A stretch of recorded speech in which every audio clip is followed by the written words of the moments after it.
Columbus, mo Racine Diallo woni président mon. Donc je suis heureux. Merci. Donc merci pour l'honneur.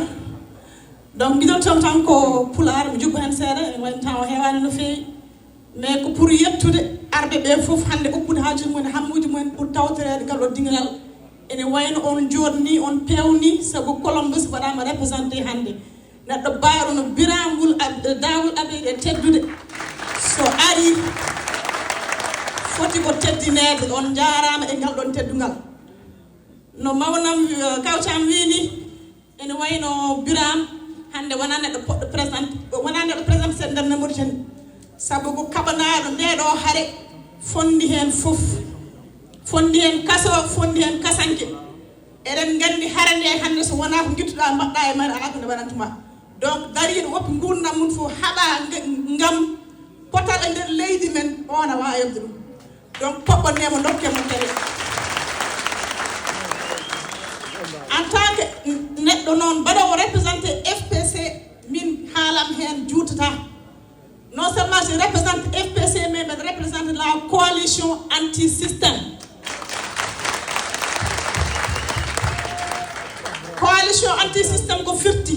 Coalition anti-système wi ko balejo, danejo, pullo, ciapato, hardani e goddo fo yo mbaddu jungo e faanu mbaden fimde wotere mbaden dande wotere kabede ko wonde ko mbaddi ɗum ɗon ko sen en leeli wadde ni en leeli dañigal pinal laamu ngu noon nana waɗa kala ko waawi pour fusde oɗo coalition sabu ɓe nganndi dimaagu men yaltade koye oɗo coalition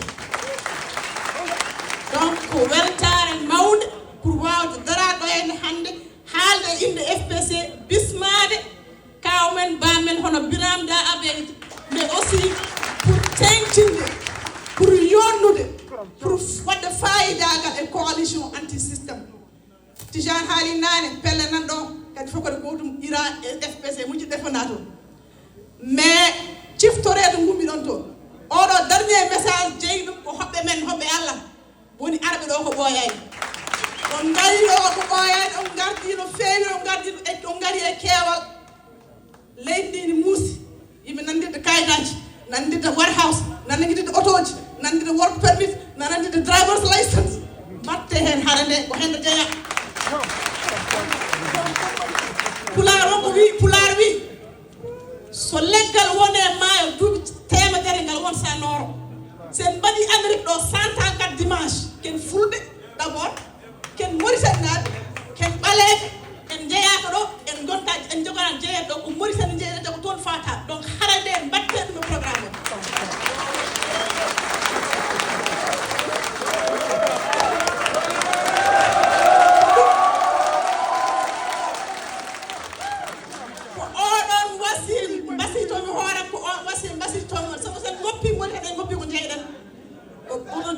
lingu koyngal woppina lingu jungo ko ɗum ɗo woni message am faade e hoɓɓe men adda ko ɓooyani wonnoɓe ɗo ɓe kam ne gandi ko wonɗo en no mbimi ni hara nde so taw ala ko guittuɗa mbaɗɗa e mayde ala ko nde watta e ma kono ko sa haɓana ko hoorema a perdi foof sa ala ndima utina absolument rien mi jubbo seeɗa e français mi waɗa e batte anglais seeɗa sabu eɗen jogui ɗo en hoɓɓe men ɓe nanta pular nanta ɗum no pour mbawa fande ko yahata ko haalte ko donc je vais parler un peu en français.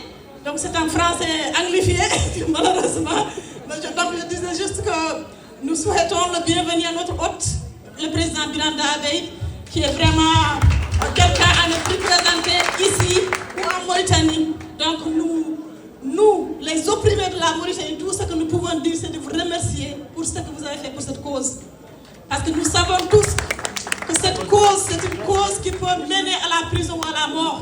Donc si vous avez dédié toute votre vie pour être là, pour faire de cette cause votre cause, mais aussi pour se tenir debout pour cette cause pendant toutes ces années, nous ne pouvons que vous remercier. Je dis aussi que je remercie vous, les leaders qui ont eu l'idée de créer la coalition anti-système.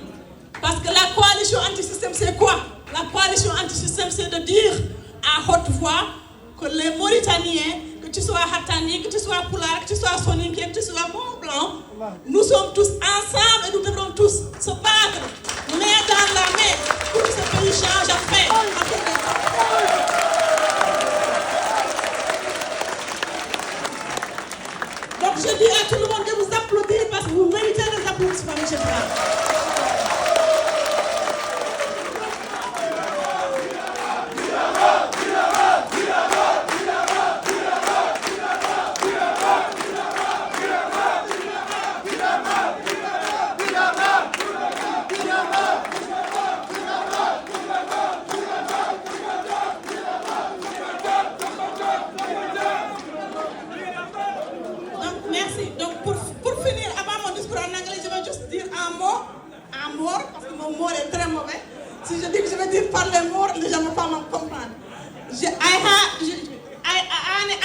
one word, juste en one word, shukran pour nos amis arabo-berbères qui sont venus là pour nous soutenir. Parce que c'est les arabo-berbères, c'est-à-dire les morts blancs, les morts noirs, c'est tout le monde en Mauritanie qui doivent se battre pour le changement. Si l'Amérique a changé, qui a changé l'Amérique? Ce sont les blancs et les noirs qui se sont battus ensemble pour que l'Amérique change. Et dès qu'on voit les morts blancs et les morts noirs et tous les restes ici ensemble pour battre, la Mauritanie va changer, je vous le promets. Et je suis ravie de voir des morts blancs se tenir debout avec nous pour changer la Mauritanie. Et je vous dis tous merci. So my last short speech, it's never short, but I'll try. It's going to be in English for the people who don't speak Fulani or French to be able to understand what I'm saying. Really, first of all, I would like to thank the people who are here who speak English, which are mostly Julie Nochek, Lee Tremonte, of course Lara, all of these people that have stood with us, that have cried with us, that have been there with us every step of the way. Sometimes I say, Lynn, when we become the president of Mauritania, you'll become Mauritanian. I always tell her that and we laugh about it. But she deserves it. It's people who've never been to Mauritania but who understand so much the pain of being a black Mauritanian. And you could have said, hey, shit, I don't care. I'm not from there. They can deal with their own problems. We have our own problems here. But you have chosen to listen with your heart, but to listen with your mind, to guide us, to help us every step of the way for this cause.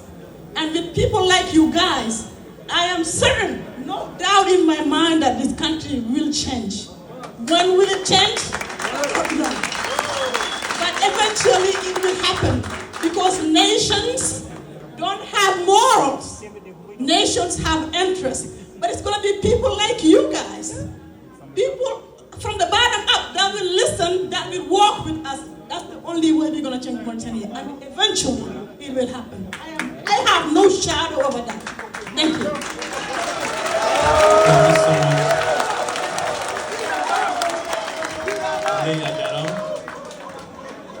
Chagal do banimen dembo wule cham haali ko libi gongol mbawin continue hirde men parce que jamono no fudo wodede no den tonjon Mohamed